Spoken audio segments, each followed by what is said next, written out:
Hola, ¿qué tal? Buenas tardes, bienvenidos a todos. Qué bueno que nos acompañan hoy. Esperemos que los temas que les estamos compartiendo les sean de utilidad. El día de hoy vamos a hablar de un tema importante que esperemos contribuya a su salud, así como el tema pasado haya contribuido al control sobre todo del tema del estrés. Me presento ante ustedes, soy la doctora Paulina Reyes, soy médico psiquiatra. Soy parte de la plantilla docente de esta universidad en Campus Palomar.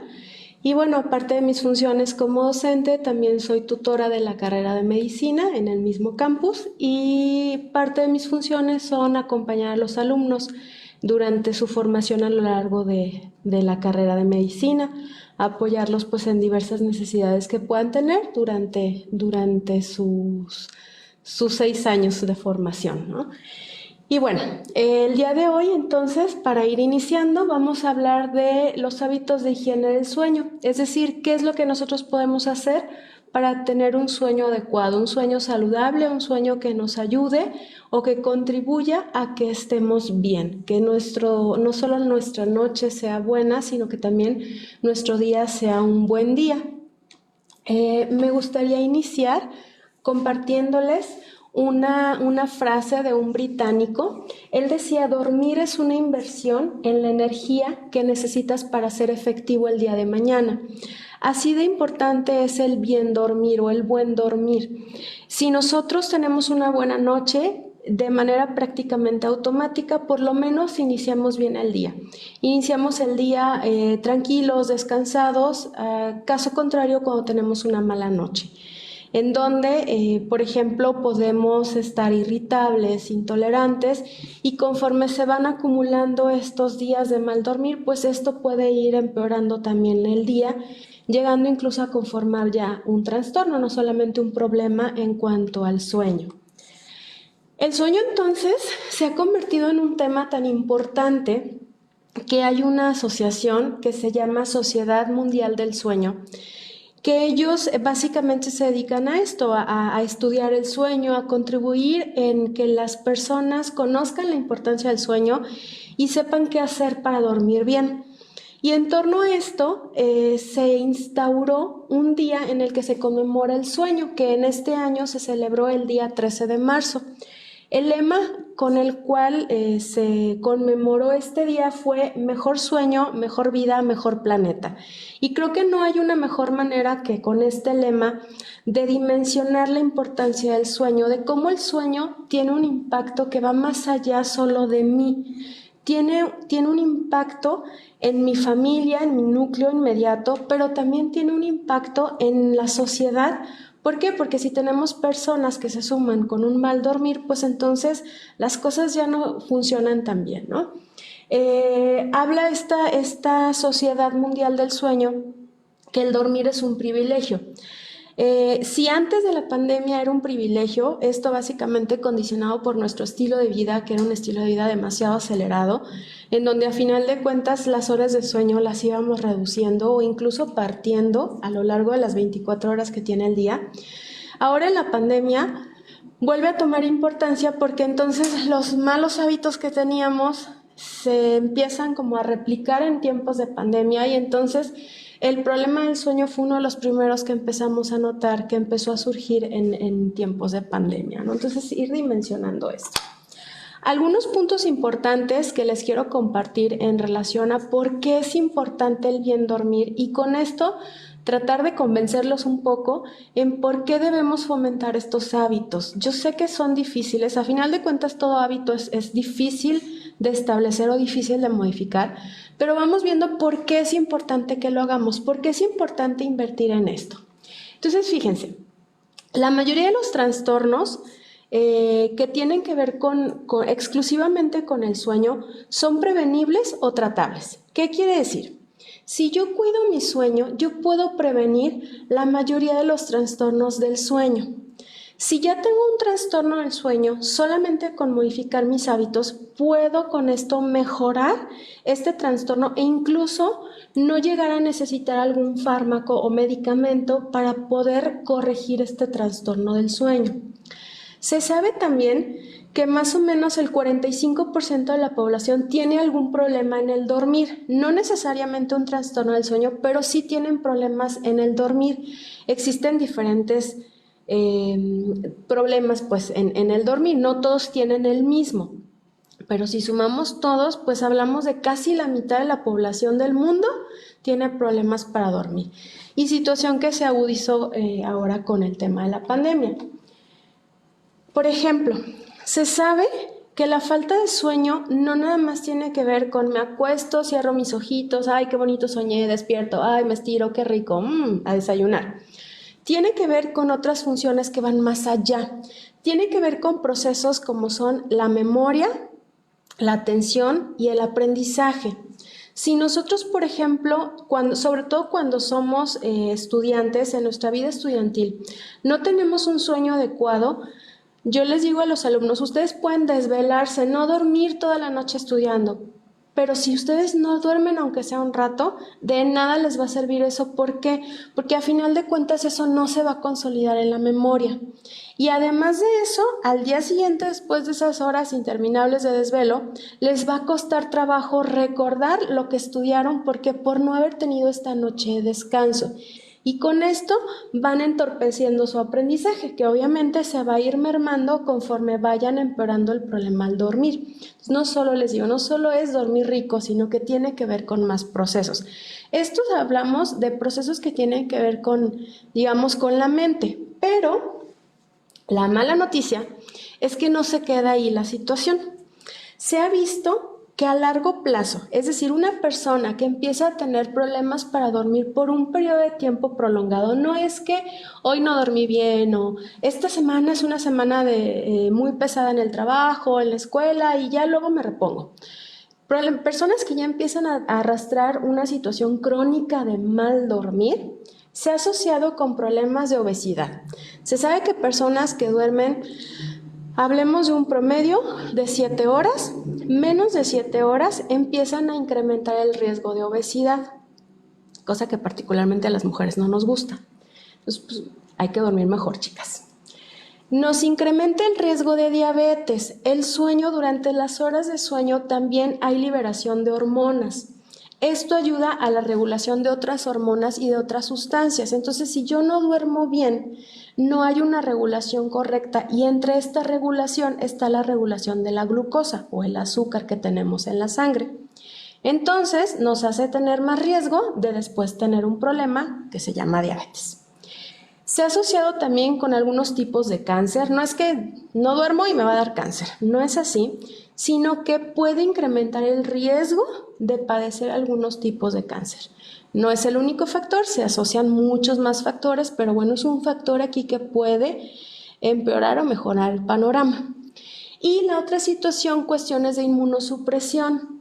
Nuestro sistema inmune, que es el que nos defiende contra las infecciones, a propósito de la pandemia, si nosotros no dormimos bien, nuestro sistema inmune, que es el que nos defiende, deja de funcionar correctamente. Y entonces, ¿qué pasa? Hacemos que nuestro cuerpo más fácilmente se enferme de infecciones. Puede ser desde una gripa, una infección de la garganta, de los oídos o cualquier otro tipo de infección, pero hace más fácil que nos enfermemos. ¿Por qué? Porque quien nos defiende no está funcionando adecuadamente, y todo es por no dormir correctamente. Esto hablando de enfermedades, digamos, de todo el cuerpo. Pero, por ejemplo, hablando específicamente de enfermedades de la mente, la falta de sueño se relaciona prácticamente con casi todos los trastornos mentales, pero en particular hablaríamos de depresión en sus diferentes modalidades, digamos. Existen diferentes tipos de depresión. Se asociaría a depresión, se asocia a trastornos de ansiedad y se asocia a otro grupo de trastornos que se engloban bajo el nombre de psicosis, que son enfermedades en donde ya las personas empiezan a tener síntomas, en donde escuchan cosas, ven cosas que no son reales, no perciben cosas que no son reales. Entonces, a todo esto nos puede llevar la falta de sueño, que no necesariamente tiene que ser no dormir absolutamente nada en toda la noche, sino que empiece a disminuir las horas de sueño. ¿Por qué? Porque se suman más factores, no solo el sueño. Pero ¿cómo puedo yo saber si mi sueño es un sueño adecuado, es un buen dormir. Bueno, existen 3 factores o 3 puntos que son los que nos pueden ayudar a saber si yo estoy durmiendo bien o no. Porque a lo mejor yo puedo decir, no, sí, yo duermo súper bien. Yo, por ejemplo, me duermo 6 horas de lunes a viernes, al cabo el fin de semana, como no trabajo y no tengo nada que hacer, duermo 12 horas el sábado y otras 12 horas el domingo, o a lo mejor hasta 14 me voy y con eso repongo. Bueno, eso no es bien buen dormir. Ahorita les voy a explicar un poquito más de eso, pero antes les voy a explicar cuáles son estos 3 puntos que nos pueden ayudar a saber si estoy durmiendo bien o no. El primero es la duración. Que la cantidad de horas que yo duerma sean las correctas para mi grupo de edad, porque obviamente no es lo mismo un recién nacido que duerme de 22 a 23 horas al día, sí, eso es lo que duermen, a lo mejor un niño en edad escolar que puede estar durmiendo alrededor de 12 horas, a lo mejor un adulto joven que duerme en promedio 8 horas más menos 1 hora, o un adulto mayor que incluso ellos necesitan dormir menos en ocasiones, un promedio hablaríamos de 6 horas, 7 horas más o menos. Entonces, primero tenemos que ubicarnos de acuerdo a nuestro grupo de edad, cuántas horas son las que nos corresponden dormir y entonces saber cuánto es lo que debe durar nuestras horas de sueño, ¿sí? Vamos a tomar el ejemplo de un adulto promedio, entonces hablaremos de 8 horas, pero haciendo énfasis que puede ser 8 horas más una, o sea 9 o menos una, o sea 7, varía de persona a persona.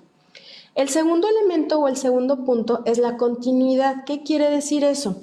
Yo me acuesto a dormir en la noche, me duermo y duro dormida toda la noche hasta el día siguiente en el que yo despierto, ¿sí? Que no esté durante la noche despertando y volviéndome a dormir, o que por ejemplo despierte, me tarde, a lo mejor solo una vez despierto, pero me tardo 2 horas en volverme a dormir. Entonces si yo duermo 8 menos 2 ya son 6 y aparte las dormí partidas. Entonces que sea un sueño continuo, ¿sí? Que las horas sean continuas. Y por último, la profundidad. Quiere decir que lleguemos a las fases profundas de sueño. ¿Por qué es importante? Porque en las fases profundas de sueño son las que nos dan esta sensación de descanso, esta sensación de, ay, qué rico dormí, ¿no? Empiezo el día con gusto, aunque sea el día que me toque la junta con mi jefe, ¿sí? Entonces, sin importar lo que tenga yo que hacer en el día, si yo llego a estas fases profundas del sueño, me van a dar esa sensación de descanso, esa sensación de ser un sueño no solo suficiente en cantidad, sino en calidad. Ahorita les voy a explicar un poquito sobre estas fases de sueño para que quede un poquito más claro por qué tenemos que llegar a ellas. Algunas otras funciones que tiene el sueño, que ya les he mencionado varias de ellas, bueno, tiene que ver con la restauración de cómo funciona el sistema nervioso central, nuestro cerebro básicamente. Piensen en la última vez que se desvelaron y que al día siguiente tenían que ir a trabajar, cómo se sentían, les costaba trabajo pensar, les costaba trabajo decidir, incluso se podrían sentir lentos físicamente, mentalmente, estaban irritables, a lo mejor el comentario que siempre les hace la misma persona ahora lo tomaron diferente y eso hizo que se molestaran. Entonces, a eso se refiere la restauración homeostática, ¿no? A restaurar como todas las conexiones del cerebro para que funcionen de manera óptima. Tiene que ver, por supuesto, con la conservación de energía. Se sabe que durante las horas de sueño nuestro metabolismo disminuye y bueno, eso ayuda también a que el mismo cuerpo optimice su funcionamiento. También interviene en la eliminación de recuerdos irrelevantes. El cerebro es una máquina formidable, pero tiene la peculiaridad de que tampoco puede almacenar infinitamente todo. Entonces, mientras dormimos, lo que hace es que va seleccionando qué debe o qué necesita guardar, digamos, en el disco duro y qué cosas puede deshacerse de ellas porque las puede tomar de otros recuerdos, que no es de vital importancia que queden ahí almacenados. Entonces, si no dormimos, no desechamos esta información irrelevante y entonces eso hace que nuestro cerebro no funcione de manera óptima. Tiene que ver también con la conservación de memoria, que ya les decía, tiene que ver con procesos de memoria, atención y aprendizaje. ¿Para qué? Para que guarde, en esta misma selección, guarde lo que sí necesita y quede grabado ya en el cerebro, para que cuando lo necesite durante el día pueda acceder fácilmente a esa información y entonces pueda realizar la función que necesita. Puede ser, por ejemplo, desde saber manejar un carro estándar, aprender, no sé, operaciones matemáticas complejas, aprenderse nombres de fármacos terribles, cualquier información. Entonces, selecciona que sí, selecciona que no. Y otras funciones que les decía ya que tienen que ver con el control de peso. Ya dijimos que mientras menos dormimos, pues más probabilidades tenemos de subir de peso. Tiene que ver también con la regulación de la presión arterial. Es decir, si nosotros dormimos menos, quiere decir que tenemos un factor de riesgo más para después tener problemas de hipertensión arterial, de ser hipertensos o tener la presión alta, como a veces se conoce. Entonces, con todo esto podemos ir viendo que el dormir, nuevamente, no es nada más para descansar, tiene que ver con más funciones. Aquí ya no se los puse porque depende también ya de cada grupo de edades, pero por ejemplo en los niños que están en la etapa de crecimiento más importante, si no duermen adecuadamente, hay una hormona que se segrega o que se libera durante la noche, que es la hormona de crecimiento. Entonces, si un niño no duerme bien, esta hormona no se libera y por lo tanto ese niño no va a crecer lo que genéticamente estaba destinado a crecer. Si ese niño estaba destinado a medir, no sé, 1,80 y como no dormía bien durante toda su etapa de infancia y adolescencia, pues a lo mejor, no sé, va a medir 1,70, ¿no? Entonces a lo mejor muchos anhelaríamos medir 1,70, pero esa persona ya no llegó al 1,80. Entonces tiene que ver también algunas cuestiones como más específicas de acuerdo a los grupos de edad. Hablando entonces ya de las fases del sueño, les decía yo, es importante llegar a las últimas fases del sueño para que nuestro sueño sea profundo y entonces sea reparador, o sea, me sienta yo descansado o descansada. Básicamente el sueño se divide en dos sueños o en dos fases, que es el sueño lento no REM y el sueño lento REM. Es como la primera gran división que se hace del sueño. En la fase de sueño no REM está dividida en otros 4 niveles o fases, que es la 1, la 2, la 3 y la 4. Hagan de cuenta que durante la noche es como si subiéramos y bajáramos escaleras. Supongamos que estar despierto es estar en el escalón hasta arriba. Entonces, nos vamos a acostar y conforme nos vamos durmiendo, vamos bajando un escalón hasta llegar hasta abajo de la escalera, que sería aquí, en el esquema que están viendo, sería fase 4 o sueño rápido REM. Esas dos se consideran fases de sueño profundas. Yo necesito llegar a estas dos para poder tener un sueño reparador, es decir, para que mi sueño me haga sentir que descanso. Si yo no llego a fase 4, a sueño REM, entonces yo duermo pero no descanso. Y es lo que ocurre, por ejemplo, en personas que despiertan mucho durante la noche, que empiezan, otra vez, escalones. Están en el escalón de arriba, que es estar despierto. Empiezan a bajar, pero algo ocurre y ya no siguen bajando y se regresan. Y entonces no llegan a sueño profundo, están en un sueño superficial que hace que aunque estén durmiendo, no estén descansando. Esto, por ejemplo, se ve afectado por muchos factores que ahorita más adelante vamos a ver cómo se van corrigiendo con las medidas de higiene del sueño, pero también se puede alterar con algunos medicamentos. Entonces hay que tener cuidado también en qué tomamos y por cuánto tiempo tomamos determinados medicamentos. De ahí la importancia pues del seguimiento médico estrecho. Les pongo aquí una imagen donde les explico un poquito más cada una de estas fases, la fase 1, 2, 3 y 4. La fase 1 básicamente es adormecimiento, es como cuando estamos en algún lugar y nos empezamos a aburrir y como que empezamos a cabecear, ¿no? Esa es la fase 1. Se considera la fase de transición de vigilia a sueño, es decir, de estar despierto a estar dormido. Después de la fase 1, bajamos primer escalón, llegamos a la fase 2. En la fase 2 es un sueño ya ligero. Aquí nuestras funciones vitales empiezan a disminuir un poco. Entonces, por ejemplo, nuestra frecuencia cardíaca, nuestra frecuencia respiratoria empiezan a disminuir un poquito más. Y aquí aparece un mecanismo que se le conoce como mecanismo de inhibición del despertar. ¿Qué quiere decir? Aquí se activa un mecanismo que hace que ya no nos despertemos tan fácilmente. Si yo, por ejemplo, estoy en fase 2 y alguien llega y da un aplauso, yo automáticamente me despierto. ¿Por qué? Porque es un sueño ligero y el mecanismo de inhibición todavía no se activa. Pero si yo ya paso de fase 2 y el mecanismo de inhibición ya se activó, pueden dar el mismo aplauso y ya no me despierto, ¿sí? Entonces es fase 2 y aquí es donde ocurre muchas veces un fenómeno que a muchos o a todos les habrá ocurrido, que es cuando sienten que se van cayendo y despiertan de manera súbita, de repente, ¿no? Así como sienten que caen en el abismo y despiertan. Esto es algo habitual, es algo que no es algo que se considere secundario a alguna enfermedad o nada, es algo que es habitual que ocurra en fase 2 del sueño.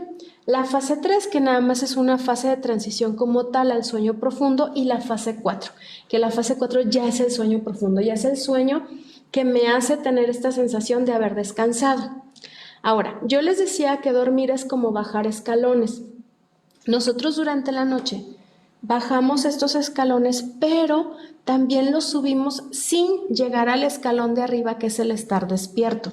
Y eso lo hacemos varias veces, subimos y bajamos escalones, pero siempre llegamos hasta abajo, o sea, llegamos al piso, digamos, al sueño profundo. Nosotros a eso le llamamos ciclo. Cada ciclo, es decir, cada vez que nosotros hacemos como esto de subir y bajar escalones y terminamos hasta abajo, le llamamos un ciclo, y ese ciclo tiene que durar más o menos de 90 a 120 minutos.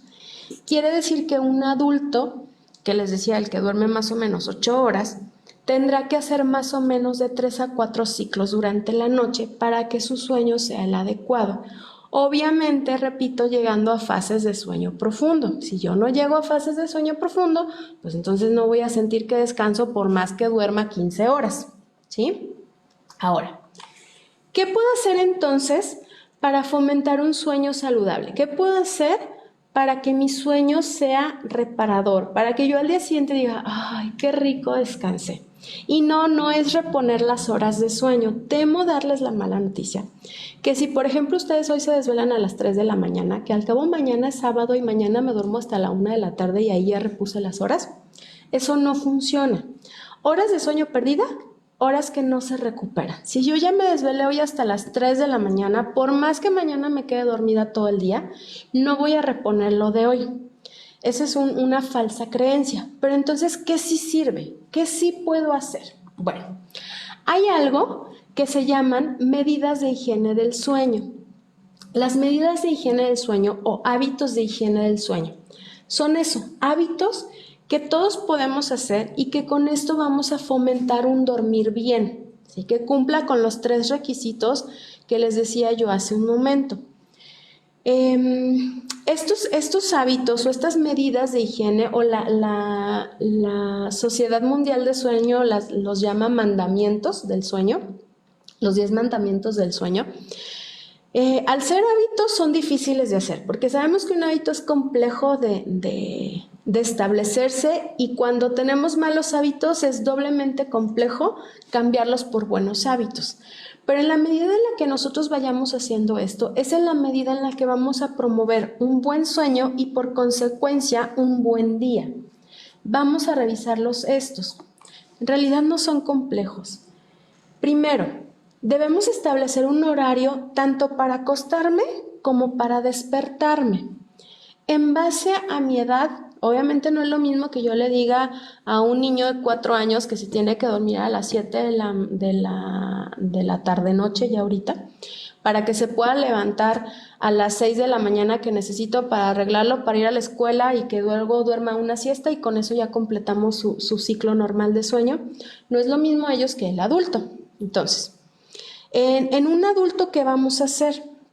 Yo voy a establecer, de acuerdo a mi estilo de vida y tratando de acercarnos lo más posible a estas 8 horas, una hora a la cual me voy a ir a la cama a acostar y otra hora a la cual me voy a levantar, independientemente de cómo dormí en la noche, ¿sí? No tiene que ser algo rígido como de ¡tling! Suena la alarma y ya, corro y me acuesto. y ¡clean! Suena la alarma y me levanto, ¿no? No tiene que ser tan rígido, pero sí que sea algo más o menos estable, es decir, que a lo mejor digo yo, bueno, mi estilo de vida, mis actividades, etcétera, bueno, me puedo dormir a las 10 de la noche para levantarme a las 6 de la mañana y con eso ya tengo mis 8 horas. Ok, no es que a las 10 corra, sino que bueno, 10, a lo mejor habrá días que me desocupe antes y estoy cansada, entonces me voy 15, 20 minutos, media hora antes quizá acostar, o habrá días que me entretengo un poco más y me voy media hora más, incluso una hora más puede ser todavía razonable, pero que no varíe más de eso. Igual al momento de levantarme. No es que suene la alarma y me levante de un brinco, pero sí que más o menos respete esa hora como la hora a la cual inicie mi día.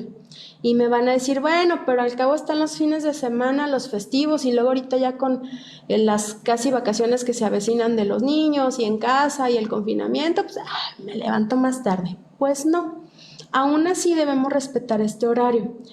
Se recomienda que días festivos, fines de semana, vacaciones, todos estos días que son no laborales, digamos, solamente varíe una hora, tanto la hora en la que me duermo como la hora en la que me levanto. Entonces, si yo dije, me voy a dormir a las 10, me puedo desvelar, entre comillas, hasta las 11. Y en la mañana, en lugar de levantarme a las 6, me puedo despertar a las 7, ¿sí? Obviamente esto tiene que ser lo habitual.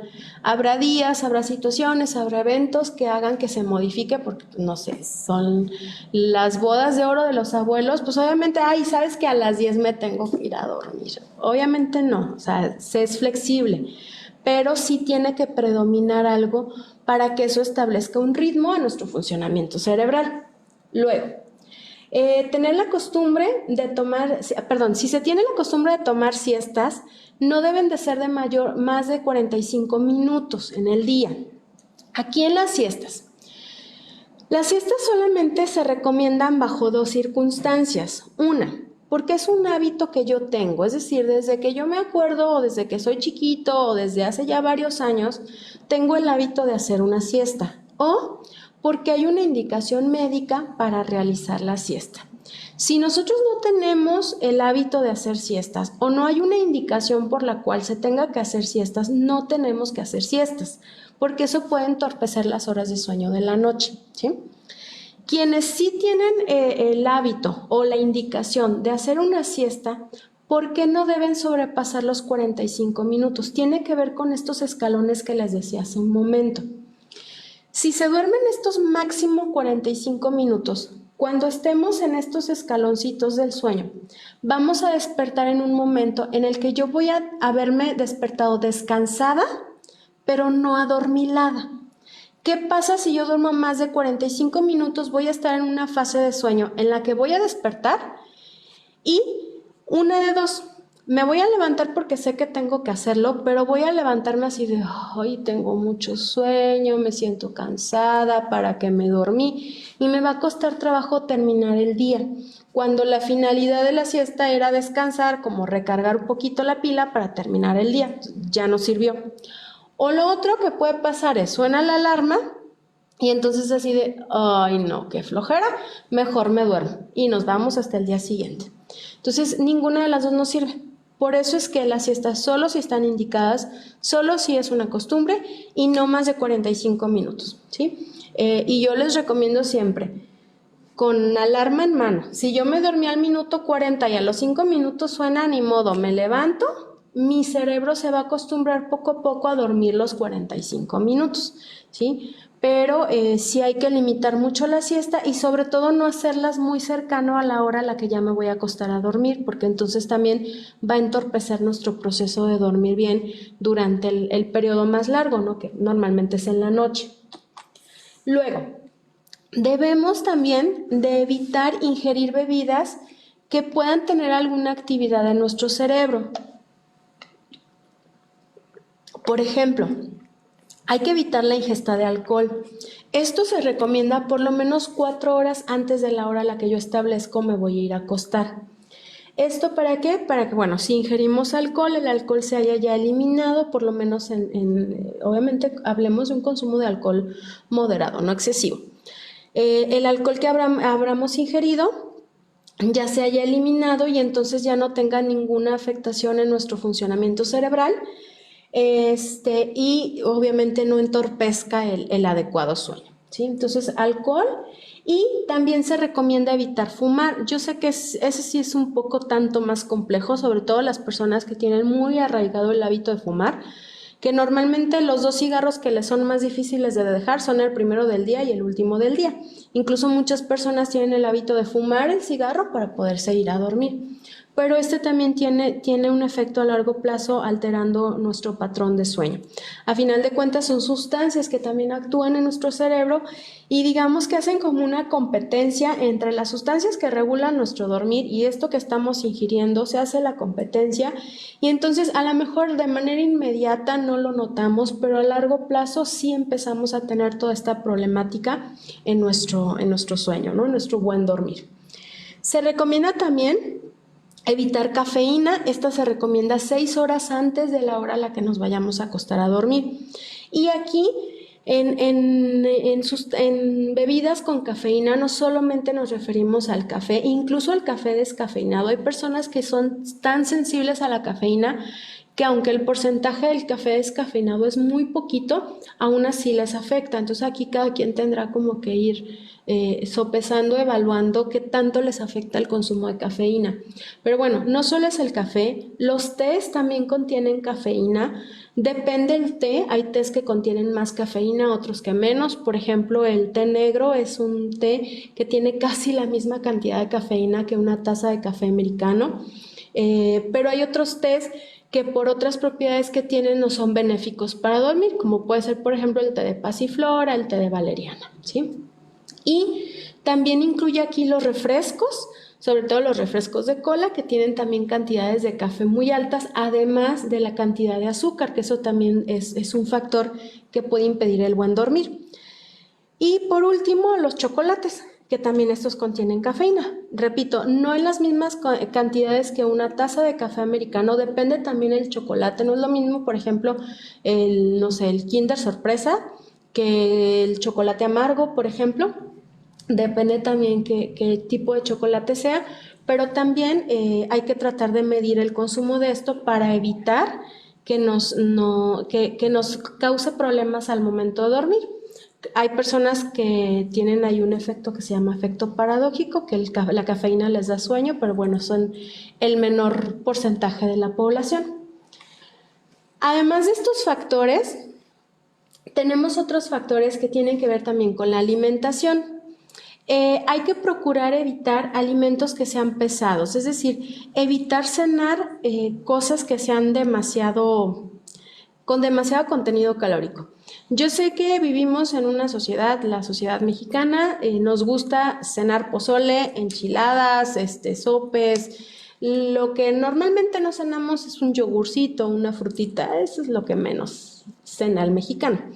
Entonces, aquí no se trata de que dejemos del todo nuestros hábitos, pero sí que aprendamos a regularlos. A lo mejor, ok, sí, me voy a ir a cenar mi plato doble de pozole, y cada quien lo que desee, pero no vamos a estar cenando cosas tan abundantes todos los días. Tratar de que en general sean cosas ligeras, para que entonces nuestro cuerpo no tenga que hacer un sobreesfuerzo en el metabolismo de todo lo que nos comimos y al mismo tiempo queramos que nos podamos ir a dormir. Va a ser muy complejo. Entonces hay que evitar cenas que sean demasiado elaboradas, demasiado abundantes, con demasiadas grasas, con demasiado azúcar o con irritantes excesivos. Y lo ideal es que sean 4 horas antes de la hora a la que nos acostemos para que le demos tiempo al cuerpo como de metabolizar, digerir todo y poder dormir de mejor manera. Se recomiendan refrigerios ligeros que sean fáciles de metabolizar y que al cuerpo no le cueste tanto trabajo digerirlos. Y hacer ejercicio regularmente, pero no antes de acostarnos. Aquí depende mucho de cada persona. Yo lo que les invito normalmente es que evalúen el ejercicio, qué efecto tienen ustedes.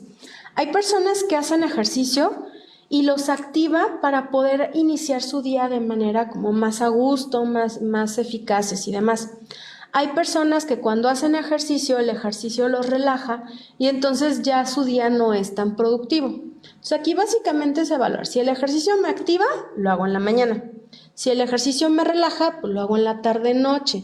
Pero tampoco lo voy a hacer ahorita para de aquí bañarme y acostarme. Sí tienen que dejar un tiempo, un espacio, digamos, entre el ejercicio y la hora en la que se van a ir a acostar, porque igual, si estamos haciendo ejercicio, nuestro metabolismo está trabajando de manera más acelerada y lo que queremos al dormir es que el metabolismo se relaje, trabaje menos intensamente para que podamos dormir. Entonces, por eso es que no hay que hacer ejercicio y automáticamente irnos a acostar. Hay que dejar el espacio o si el ejercicio me activa, pues entonces definitivamente no lo voy a hacer en la tarde ni en la noche, lo voy a hacer en la mañana. O hay personas que no tienen como... El ejercicio solamente es un efecto más relajante y en control de estrés, que entonces a lo mejor pueden dividirlo en 2 sesiones más cortas, una en la mañana y una por la tarde, por la noche. Aquí ya depende de cada quien y obviamente también de las indicaciones que tengan en cuanto al ejercicio. Bueno, los siguientes hábitos son usar ropa de cama que sea cómoda, es decir, la pijama que use tiene que ser cómoda, la almohada tiene que ser una almohada que yo sienta que tiene la altura correcta. Ni dormir demasiado sentados, ni dormir totalmente plano. O sea, sí tiene que ser una almohada que nos dé soporte a la cabeza y al cuello y la parte de los hombros, ¿no? El colchón también tiene que ser un colchón que tenga la firmeza que a nosotros nos facilite el dormir. Hay colchones desde los que son súper blanditos, que casi uno se acuesta y siente como si el colchón lo abrazara a uno. Y hay colchones que son todo lo contrario, que se acuesta uno y es casi como acostarse en el suelo, ¿no? Y con las variantes que hay en medio. Entonces, aquí es tratar de encontrar cuál es el tipo de colchón que a mí me favorece y que a mí me hace tener esta sensación de descanso, ¿sí? Es importante, ¿por qué? Porque si yo estoy con una almohada que toda la noche tengo que estarla acomodando para acostarme o que tengo que meter las manos debajo, los brazos debajo para darle altura y poder descansar. O tengo que estar en un colchón que ya, digo, creo que cada 2 meses recomiendan luego girar los colchones, pues ya lo tengo que girar cada semana porque ya no encuentro mi lugar. Entonces, son factores que empiezan a mermar nuestra calidad de sueño. Entonces, hay que cuidar la ropa, hay que cuidar la almohada y hay que cuidar el colchón. Incluso ahorita con el clima en el que estamos, pues también cuidar el tema del calor, los mosquitos, etcétera, ¿no? Entonces, todos estos son factores que pueden ir afectando más o menos. Encontrar una temperatura, que es lo que les decía, cómoda y mantener una adecuada ventilación del cuarto en el que dormimos.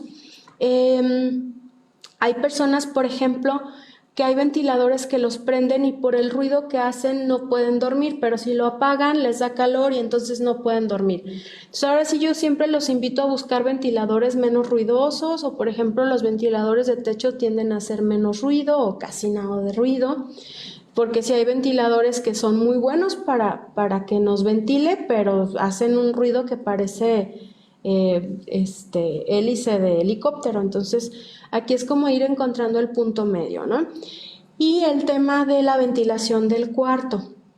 Debe estar correctamente ventilado, procurar dejar en la medida de lo posible las ventanas abiertas, obviamente con mosquitero para protegerlo de los mosquitos, pero para que pueda estar circulando el aire y eso también facilite que el ambiente del cuarto en el que dormimos sea el propicio para poder dormir adecuadamente. Además de esto, algo que es súper importante es que la cama se reserve solamente para las 2 actividades que aquí les muestro. Una es para dormir y otra para la actividad sexual. Son las únicas 2 actividades que debemos de realizar cuando estamos en la cama.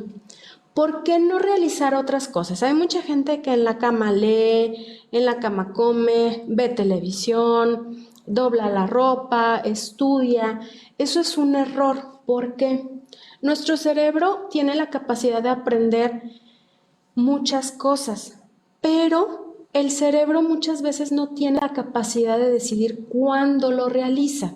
Entonces, si yo a mi cerebro lo acostumbro que en la cama como, duermo, veo tele y estudio, cuando yo llego a dormir, mi cerebro no sabe si yo llegué a dormir, a comer, a estudiar o a leer. Y entonces yo puedo llegar a dormir y mi cerebro se queda así como de, ¿y no íbamos a ver la tele? Y entonces me va a dificultar el quedarme dormida. Por eso es que la cama solamente se debe utilizar para estas dos funciones y nada más. ¿Qué es lo que se recomienda, por ejemplo, en el caso de la tele, ¿no? Que es como súper común que tengan televisión en los cuartos. Se recomienda, lo ideal es que no haya televisión en los cuartos. Yo sé que a muchas personas les pasa que a lo mejor su cónyuge necesita la televisión para quedarse dormido o la misma persona necesita la televisión para quedarse dormido. Es un mal hábito, eso es un mal hábito. La tele no debe de por qué estar prendida mientras dormimos. Es un mal hábito que se recomienda a uno sacar la tele. Si no es posible sacarla, negociar entonces las horas o los momentos en los que se esté encendiendo la televisión y por lo menos apagarla para dormir. Si algunos se duermen con la televisión encendida, que es como uno de los casos más feos, es entonces programarla para que se apague y que no dure toda la noche prendida, ¿sí? Por ejemplo, si a mí me gusta leer antes de acostarme a dormir, puedo leer en mi cama siempre y cuando lo haga, por ejemplo, sentada, con una luz que sea cálida, tenue, o sea, una luz amarilla, ya no una luz blanca, o por ejemplo con esas lamparitas que uno puede poner así como arriba de uno, nada más para leer.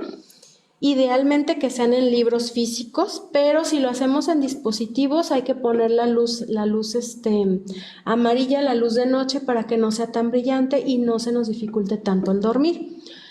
Si a pesar de eso me cuesta trabajo, pues es entonces en lugar de quedarme dormido a leer en mi cama, me pongo a leer a lo mejor en un silloncito, en una sillita o en el suelo de perdida un ratito y luego ya me levanto y me acuesto a dormir en la cama, ¿sí? Pero es básicamente limitar las actividades solamente a estas dos cuando estamos durmiendo, cuando vamos a dormir. ¿Para qué? Para que entonces nuestro cerebro no se confunda y lleguemos a dormir y mi cerebro quiera comer porque también comemos en la cama. Entonces, cuidado con esto. Bloquear ruidos que puedan distraernos y también bloquear la cantidad de luz. En cuanto a ruidos, lo que les decía, por ejemplo, la televisión, a veces a algunas personas les arrulla, hay que tratar de programarla para que se apague. Hay personas que utilizan audios para poder dormir, de hecho eso es algo que se indica muy frecuentemente, pero estos audios tienen que tener una duración no más de 1 hora. ¿Para qué? Para que me ayuden a dormir, a bajar los escalones, pero que luego cuando ande subiendo los escalones no me hagan llegar otra vez al despertar. Por eso es que si duran más de 1 hora seguramente me van a despertar. O sea, el mismo sonido que me arrulló para dormir va a ser el sonido que me va a despertar más adelante en la noche. Entonces, que no duren más de 1 hora. Hay audios muy buenos que incluso son de una especie de meditación guiada que ayudan a inducir el sueño, a quedarnos dormidos, que duran 20 minutos, 30 minutos, 40 minutos y esos son ideales para que nos ayuden a inducir el sueño, pero que luego no nos despierta. Entonces, cuidado con eso.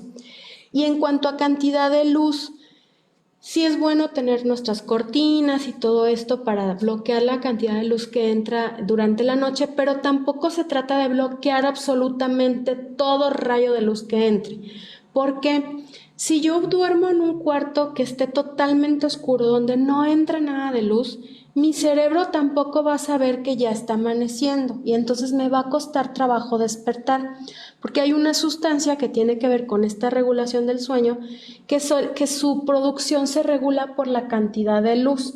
Entonces, si no hay luz, mi cerebro va a decir, no, pues no hay luz, sigue produciendo melatonina, se llama esta sustancia, sigue produciendo melatonina porque todavía es de noche y entonces no me voy a poder despertar y va a sonar mi alarma y yo toda adormilada porque la melatonina se sigue produciendo como si fueran las 3 de la mañana. Entonces hay que procurar que quede como un espacio por el que pueda entrar luz natural y con eso que nos ayude a la regulación de melatonina, sobre todo.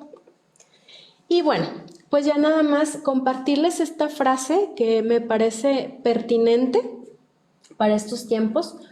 Toda crisis tiene tres cosas: una solución, una fecha de caducidad y una enseñanza para la vida. Entonces, finalmente de esto se trata, ¿no? De ir aprendiendo, de ir obteniendo herramientas que nos ayuden a funcionar mejor, a estar mejor, y qué mejor manera de que ahora que tenemos quizá esta pausa obligada nos ayuden a reconsiderar las cosas y a modificar en este caso estos hábitos de sueño que los teníamos de pronto mucho quizá olvidados o de lado por nuestro estilo de vida y que son importantes, ¿no? Importantes para nuestro buen dormir, pero importantes también para nuestra vida durante el día. Entonces los invito a que poco a poco vayan modificando estos hábitos, que poco a poco los vayan realizando.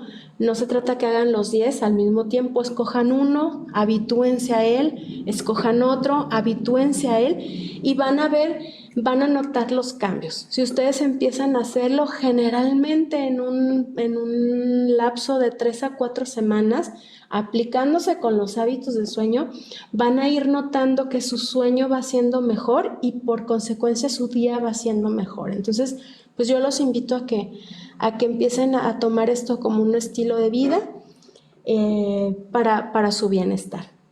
Y bueno, con esto me despido, espero les haya sido de utilidad y los invito a que continúen viendo los webinars que les tenemos preparados para las siguientes semanas. Gracias.